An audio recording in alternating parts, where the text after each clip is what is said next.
우리에게 주신 하나님 말씀은 창세기 22장 1절에서 14절 말씀까지입니다.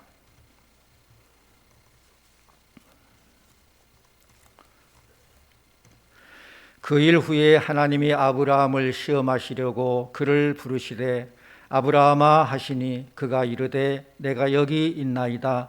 여호와께서 이르시되 내 아들 내 사랑하는 독자 이삭을 데리고 모리아 땅으로 가서 내가 내게 일러준 한 산 거기서 그를 번제로 드리라. 아브라함이 아침에 일찍 일어나 나귀의 안장을 지우고 두 종과 그의 아들 이삭을 데리고 번제에 쓸 나무를 쪼개 가지고 떠나 하나님이 자기에게 일러주신 곳으로 가더니 제3일에 아브라함이 눈을 들어 그곳을 멀리 바라본지라. 이에 아브라함이 종들에게 이르되 너희는 나귀와 함께 여기서 기다리라. 내가 아이와 함께 저기 가서 예배하고 우리가 너희에게로 돌아오리라 하고 아브라함이 이에 번제 나무를 가져다가 그의 아들 이삭에게 지우고 자기는 불과 칼을 손에 들고 두 사람이 동행하더니 이삭이 그 아버지 아브라함에게 말하여 이르되 내 아버지여 하니 그가 이르되 내 아들아 내가 여기 있노라. 이삭이 이르되 불과 나무는 있거니와 번제할 어린 양은 어디 있나이까? 아브라함이 이르되 내 아들아 번제할 어린 양은 하나님이 자기를 위하여 친히 준비하시리라 하고 두 사람이 함께 나아가서 하나님이 그에게 일러준 곳에 이른지라.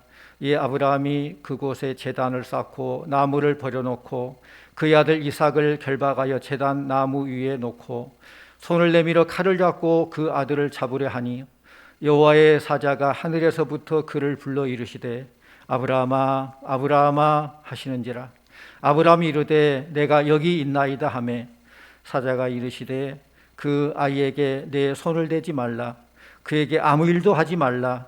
내가 내 아들 내 독자까지도 내게 아끼지 아니하였으니 내가 이제야 네가 하나님을 경외하는 줄을 아노라. 아브라함이 눈을 들어 살펴본즉 한 순양이 뒤에 있는데 뿔이 수풀에 걸려 있는지라. 아브라함이 가서 그 순양을 가져다가 아들을 대신하여 번제로 드렸더라. 아브라함이 그 땅 이름을 여호와 이레라 하였으므로 오늘날까지 사람들이 이르기를 여호와의 산에서 준비되리라 하더라. 아멘. 이 시간 이선희 장로님 부부 나오셔서 하나님을 찬양하겠습니다.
아멘. 감사합니다.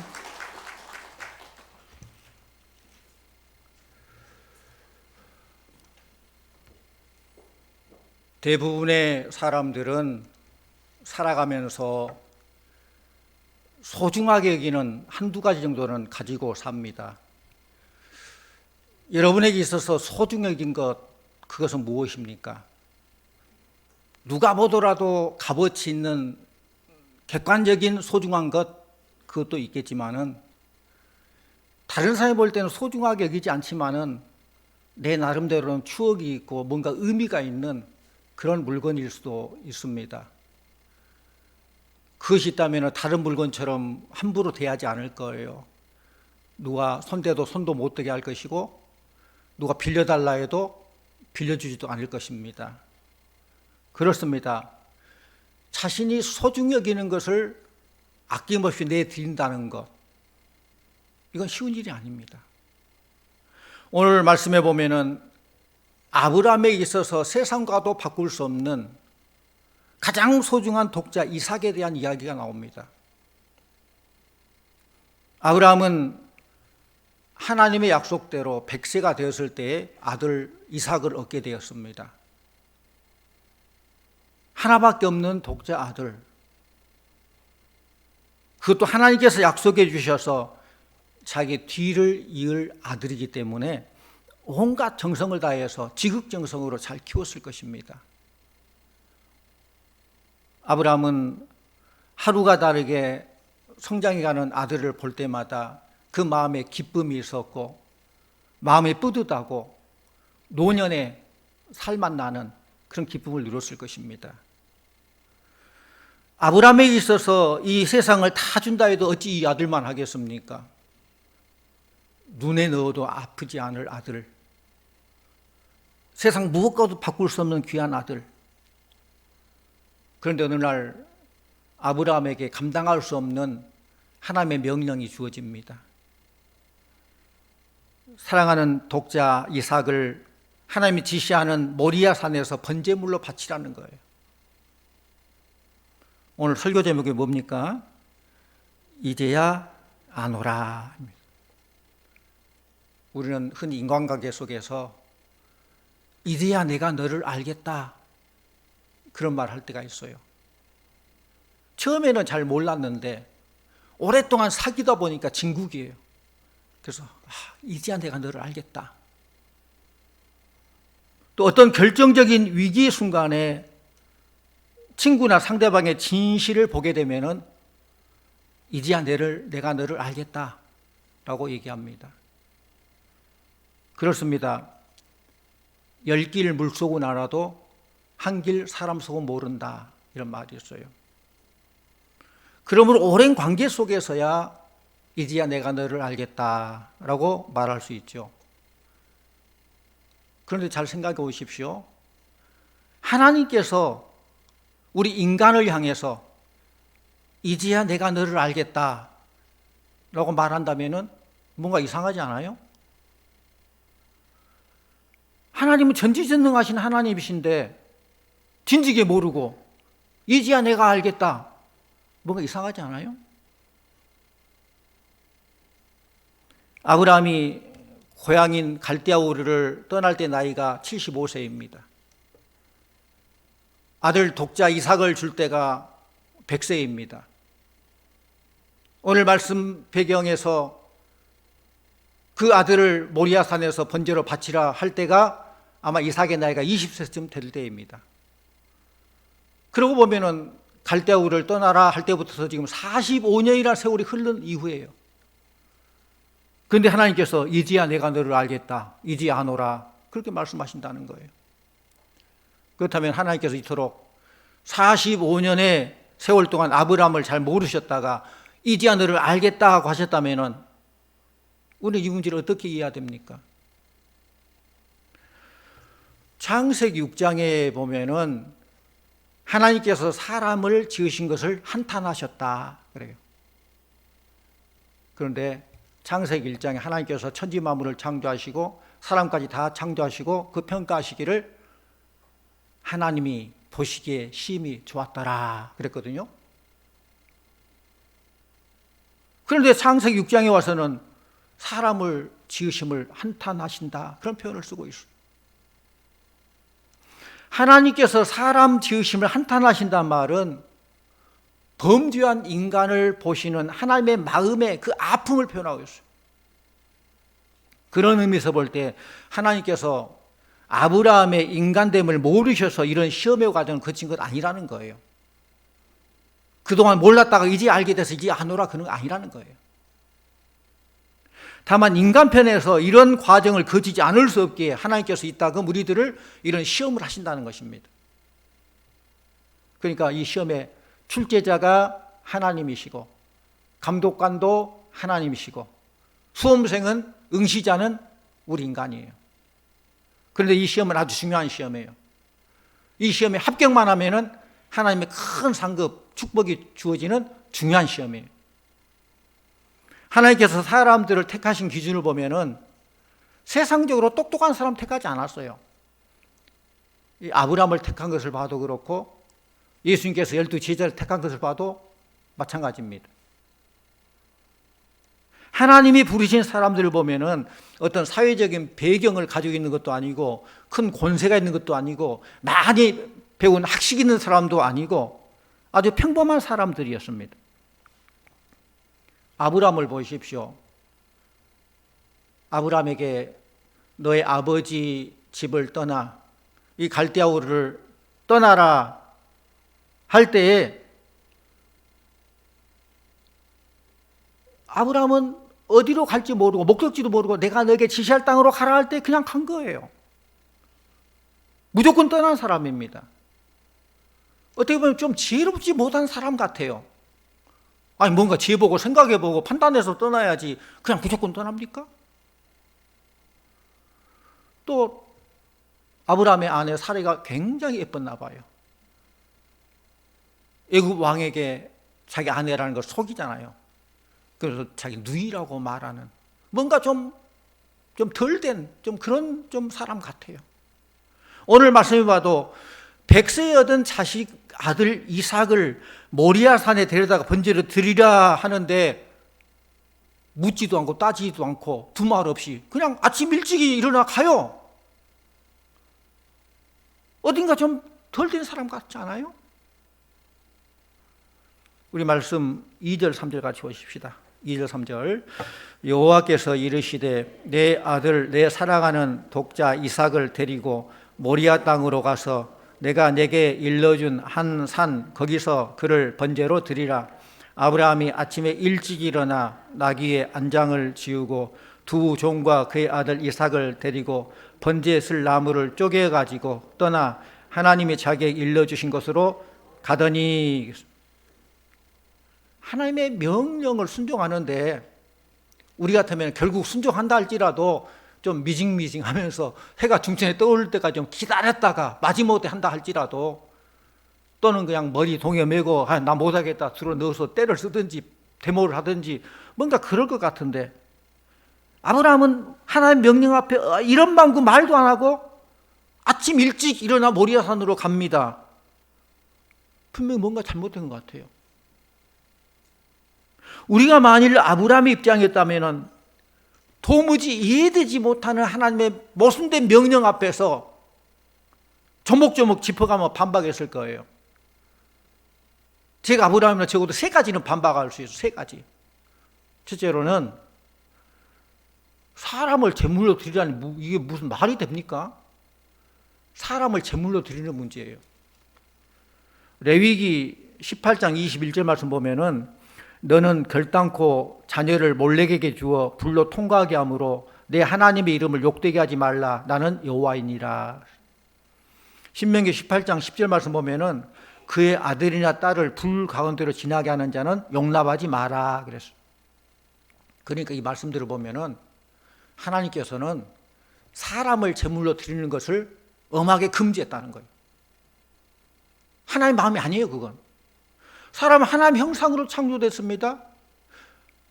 한 영혼이 천하보다 귀하다고 했습니다. 그런데 그 생명을 제물로 바치는 거, 이건 성경 용납하지 않아요.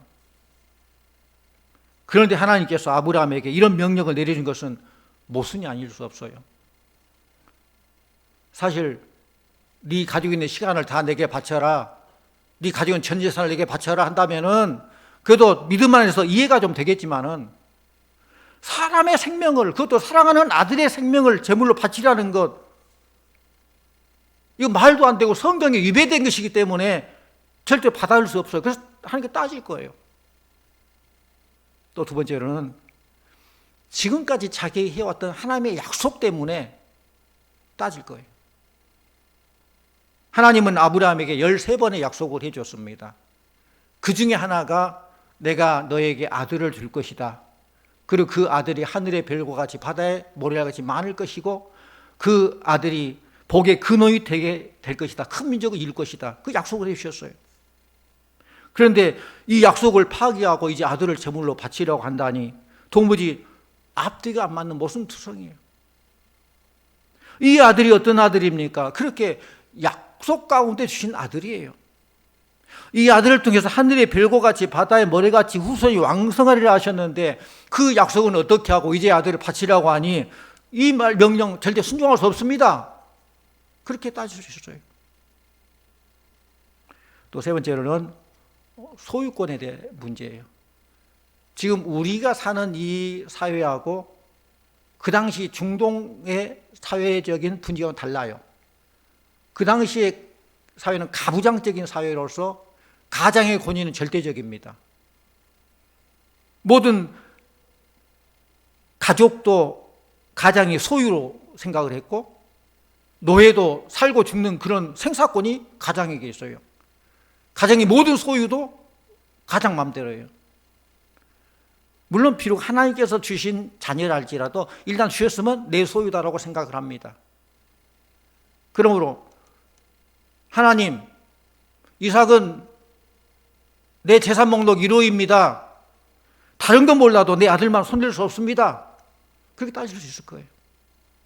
그런데 아브라함은 이런 식으로 따지지 않았습니다. 하나님이 원래부터 아브라함의 심성을 다 아시죠. 그런데 왜 하나님께서 아브라함에게 이런 혹독한 시험을 치르신가요? 이 시간 그 이유를 살펴보면서 우리는 신앙 교훈으로 삼기를 원합니다. 첫째로는 하나님은 질투하시는 하나님이십니다. 질투하시는 하나님이니까 하나님을 아주 나쁘게 보지 마십시오. 사랑을 굉장히 많이 하면 사랑의 극치는 질투라고 할 수 있어요. 여러분, 시기하는 것하고 질투하는 것 차이를 아십니까? 이 둘 차이는 능력의 차이예요. 능력의 차이. 내가 굉장히 사랑하는 사람이 어떤 상대방을 사랑해요. 내가 사랑하는 사람이 누군가를 사랑해요. 근데 그 상대방보다 내가 능력이 못 돼요. 그러면은 시기하는 거예요. 그건 시기예요. 근데 내가 사랑하는 사람이 누군가를 사랑해, 상대방을. 근데 내 능력은 상대방보다 더 능력 있고 나도 그보다 훨씬 더 나아. 그럴 때는 질투를 하게 되는 거예요. 우리 하나님은 전지전능한 하나님이기 때문에 시기한 하나님 아니라 질투하시는 하나님이셔요. 레위기 18장 2절에서 말씀드렸듯이 하나님은 자녀를 이방신에게 드림으로 번제를 드린다는 이것은 하나님의 이름을 욕되게 한 것이다. 나 여호와다. 그렇게 하지 말라라고 명하셨어요. 그런데 어떻게 됩니까? 이방인들이 열왕기하 3장 27절 말씀 보면은 모압 왕이 자기 위를 이을 왕이 될 맏아들을 데려와 성 위에서 번제를 드린지라. 열왕기하 17장 31절 말씀 보면은 스발와일 사람들은 그 자녀를 불살라 그들 신에게 드렸으며 그랬어요. 하나님께서는 이걸 하지 말라고 하셨는데 이방신을 섬기는 사람들이 그렇게 했다는 거예요. 그렇게 하고 있어요. 하나님께서는 이런 이방인들과 하나님의 백성들을 비교해서 시험해보기를 원하셨어요. 이방신들이 그렇게 하는데 내가 전지전능한 하나님인데 내 백성들이 과연 얼마나 나를 사랑하고 내 말에 순종하는가. 지금도 하나님은 우리를 시험하고 있다고 생각합니다.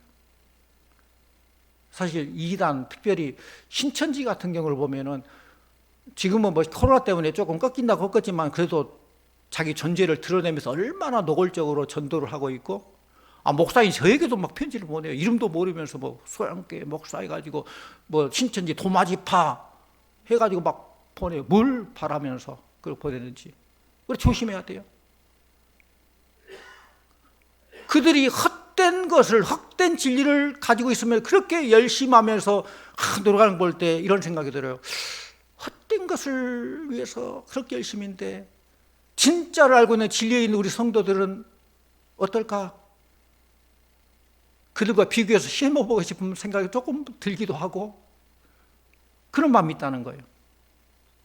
하나님께서는 적어도 하나님의 사람 아브라함에게 이만한 믿음이 있는지 시험해보고 싶었어요.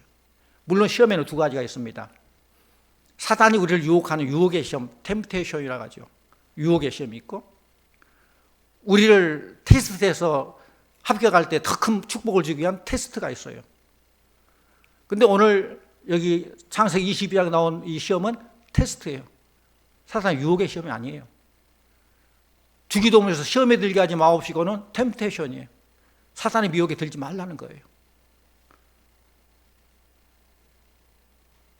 그래서 하나님께서는 우리를 시험해보고 이만한 믿음이 있는가를 보시기 위해서 테스트했다는 거예요. 또 두 번째로는 하나님은 모순되는 명령에도 순종하는 것을 알고 싶으셨어요. 아들 이삭을 바치라는 명령은 모순투성이죠. 앞뒤가 맞지 않습니다. 지금까지 약속도 아닙니다. 방법은 터무니없습니다. 그럼에도 불구하고 하나님께 순종하는가를 시험하고 계신다는 것입니다. 하나님의 명령이 합리적이고 사리에 맞다면 누가 순종하지 않겠어요? 내가 이해해보니까 생각하면 다 이해가 돼. 따를 거예요. 순종할 거예요. 성도님들, 믿음이 무엇입니까? 믿음은 믿을 수 없는 사실을 믿는 것이에요. 믿음하고 과학하고는 달라요. 과학은 이해가 되니까 받아들이자 그런 거예요. 논리적으로 이성적으로 이해가 되니까 그렇게 받아들이는 거예요. 그러나 믿음은 이해가 안 돼도 받아들이고 나니까 나중에 깨닫게 되고 알게 되는 거예요. 많은 세상 사람들이 그러죠. 이해가 되면 믿겠다 그래요. 그 믿음입니까? 과학이죠. 그럼 우리는 믿고 보니까 하나님의 깊고 오면 진리를 깨닫게 되고 알게 된다는 거예요. 그래서 신학자 터툴리아는 이런 말을 했습니다. 나는 모순된 거로 믿는다 그랬어요. 모순되기 때문에 믿는다. 모순되기 때문에 믿음의 대상이지, 모순되지 않으면 그냥 그렇게 이해하고 받아들이면 되는 것이죠. 오늘 본문에 보면은 아브라함 역시 청천벽력 같은 모순투성이 명령에도 불구하고 순종하고 있음을 보여주고 있습니다. 그는 아침 일찍 일어나서 이삭을 데리고 모리아산으로 출발합니다. 마음 바꿔지기 전에 아침 일찍 순종. 어차피 순종할 것 일찍 순종하는 거예요. 요즘 대학 입시철에 입학원서를 낼 때도 눈치작전 하잖아요. 어디가 좀 나을까? 눈치작전해서 지혜롭게 잘하면 또 잘 되는 거예요. 그런데 아브라함에게는 하나님의 말씀 앞에 눈치작전이 없습니다. 성도님들, 신앙생활이란 눈치 보는 것이 아닙니다. 이 눈치 저 눈치 살피다 보면은 믿음도 사랑도 다 엉망이 돼버려요. 그래서 성경은 순종이 제사보다 낫고 듣는 것이 수양의 기름보다 낫다라고 말씀하셨어요. 사랑하는 성도님들, 오늘 나에게 명하시는 하나님의 모순된 명령은 없습니까?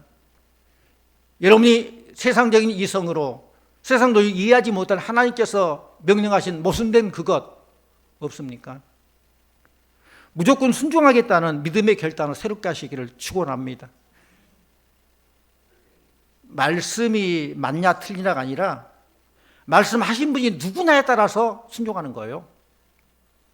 말씀하시면 하나님이면 순종하는 거예요. 또 세 번째로, 자식보다 하나님을 더 사랑하는가를 알기 위함이에요. 여러분 마음속에 있는 천칭 저울이라고 하죠. 양쪽에 놓은 저울. 천칭 저울에다 한쪽에 하나님을 두고 한쪽에 여러분 자식을 두십시오. 어디 쪽으로 기울어집니까? 아마 10중 8구 대부분은 아들 쪽이 더 무거울 거예요. 아들 쪽이 무거워요. 그러나 아브라함은 하나님을 사랑하기 때문에 아브라함의 저울은 하나님 쪽으로 더 무겁게 넘어갔어요. 아브라함은 외아들 이삭을 너무너무 사랑했죠. 이걸 하나님도 더 잘 알아요. 내가 사랑한 것을 하나님 더 잘 알아요. 어떻게 합니까? 2절의 말씀 보니까 뭐라고 기록되어 있어요? 이삭을 표현하면서 어떻게 수식하고 있어요? 내 아들, 네 사랑하는 독자 이삭 그랬어요. 이미 하나님 아셔요. 아브라함이 얼마나 이삭을 사랑하는지 다 알고 있어요. 네 아들, 네가 사랑하는 독자 이삭, 이걸 번제로 드리라. 그럼에도 아브라함의 저울은 하나님께 기울였다는 거예요. 아브라함은 하나님 말씀에 순종하려고 자식을 꽁꽁 묶었습니다. 성도님들 생각해 보십시오. 지금 아브라함의 나이가 120세 정도 됐다고 봐요. 이삭은 100세에 어긋나니까 20세쯤 되면 아브라함은 이제 힘이 점점 없고 이삭은 젊은 혈기왕성한 거의 청년이 되는 그런 아들입니다. 이런 아들인데 순순히 응할 자식이 오늘날 있겠어요? 오늘날 같으면은 더욱이 자기가 죽는 일에 순순히 자기 몸을 내맡길 자식이 있겠느냐는 거예요. 그런데 잘 보면은 역시 이삭은 그 아버지의 그 아들이에요. 그 아버지 그 아들이다. 이삭은 순종의 사람의 모형입니다. 그래서 우리는 흔히 이삭을 예수 그리스도를 예표한다. 예수 그리스도의 비유를 하고 있어요. 예수님께서 결박당하시고 죽기까지 순종하신 그 본보기를 이삭에게서 찾을 수 있기 때문에 그렇습니다. 그렇다면 그토록 순종하는 이삭을 왜 묶습니까? 묶지 않아도 거역할 이삭이 아닌데 묶었던 이유는 결정적인 순간에 이삭의 마음이 바뀔지 모르기 때문에 순종하다가 100% 순종하겠다는 거, 이 모든 가능성을 미연에 방지하는 거예요. 묶는 거예요. 신앙생활이란 나 자신의 모든 것을 결박하는 것입니다. 순종할 줄 몰랐던 내 입을 봉하는 것입니다. 마음 내키는 대로 행동했던 내 자신을 묶는 것입니다. 내 자유를 꽁꽁 묶어 하나님께 드리는 것입니다. 이것이야말로 온전한 제물이 되는 거예요. 성도는 하나님 말씀이라는 밧줄로 나를 꽁꽁 묶어서 나를 꼼짝 못하게 묶어야 하는 것입니다. 그래서 늘 하나님의 말씀으로 나를 쳐서 복종시키고 성령의 능력으로 나를 쳐서 복종시키고 말씀 앞에 나를 묶어야 돼요. 그래야 이것이 곧 하나님을 향한 온전한 산 제물이 되는 거예요. 아브라함이 칼을 들어서 이삭을 내리치려 하자 하나님의 사자가 황급히 아브라함을 부르셨습니다. 12절 말씀 같이 보십시다. 12절 사자가 이르시되 이 아이에게 내 손을 대지 말라. 그에게 아무 일도 하지 말라. 내가 내 아들 내 독자까지도 내게 아끼지 아니하였으니 내가 이제야 내가 하나님을 경외하는 줄을 아노라. 아멘. 드디어 하나님의 시험에 합격이라는 판정을 받게 되죠. 이제야 네가 하나님을 경외하는 줄 아노라. 사랑하는 성도님들, 의심은 죽는 길이요 믿음은 사는 길입니다. 아무리 하나님께 주시는 그 약이 쓰다 할지라도 하나님이 결국 나를 해치지 않을 것이라는 그런 믿음을 가지고 먹으면 그것이 양약이 되고 내가 사는 길이 되는 거예요. 그러나 내가 살겠다고 내 생각 앞세우며 하나님 명령 뿌리치면은 우리는 결국 죽고 맙니다. 마지막 네 번째로, 하나님은 나의 가장 귀한 소유가 바쳐지는 것을 원합니다. 그걸 보기를 원하는 거예요. 물론 하나님께서 가난한 하나님 아니시죠. 하나님께서 뭐가 부족해서 그걸 바쳐라, 그거 아니잖아요. 하나님 이삭을 뭐 숫수와 염소의 고기에 뉘가 났다고 해서 하나님께서, 그런데 그 이삭의 재물을 바치려고 하겠습니까? 하나님께서 뭐 물질이 없어서 가난해가지고 우리의 도움받고 뭔가 하려고 우리에게 물질을 바치려고 하겠습니까? 그건 아니죠. 그러나 하나님께서는 내가 그대로 있으면서 입으로만 예배하는 것을 기뻐하지 않는다는 것입니다. 탈무드에 이런 이야기가 나옵니다. 옛날 어느 한 나라에 임금님이 있었는데 그 임금에게 외동딸이 있었어요. 근데 외동딸이 심한 병에 들어서 곧 죽을 지경에 이르렀는데 임금님이 포고령을 내리죠. 누구든지 나의 외동딸을 살리게 해주면은 그 사람을 내 사위로 맞이하겠고 내 후계자로 이어서 왕이 되게 하겠다. 그런 방을 서서 포고령을 내렸어요. 그런데 먼 지방에 3형제가 살고 있었는데 이 첫째 형이 마법의 망원경을 탁 통해 보니까 그 포고령을 볼 수 있었어요. 외동딸이 있는데 살려주면은 사위로 삼고 나라를 주는 왕이 후계자 삼겠다. 그걸 알게 됐어요. 그래서 큰 형이 마법의 망원경으로 그걸 봤기 때문에 정보 제공에 큰 공을 세운 사람이죠. 둘째가 마법의 양탄자를 가지고 우리 세 형제들 다 타. 왕궁으로 가자 해가지고 양탄자 싣고 그 세 형제를 왕궁으로 탁 데려다 줬어요. 문제 해결의 방법의 어떤 혁혁한 공을 세운 사람이 둘째죠. 셋째가 마법의 사과를 가지고 그 공주에게 먹여줌으로써 그 공주가 살아나서 죽을 위기에서 벗어나게 됐다는 것입니다. 이렇게 해서 공주가 살게 됐는데 문제는 세 형제마다 다 내가 공주를 살렸어. 내가 왕의 사위가 돼야 되고 내가 왕권을 이어받을 후계자야. 그렇게 주장한다는 거예요. 여러분 누가 돼야 돼요? 그런데 그 임금은 공주를 누구에게 주었냐? 셋째에게. 셋째를 사위로 삼고 후계자로 했다는 거예요. 그 이유는 첫째가 사용한 마법의 망원경은 지금 그대로 있어요. 둘째가 사용한 마법의 양탄자도 사용을 했지만 지금 그대로 있어요.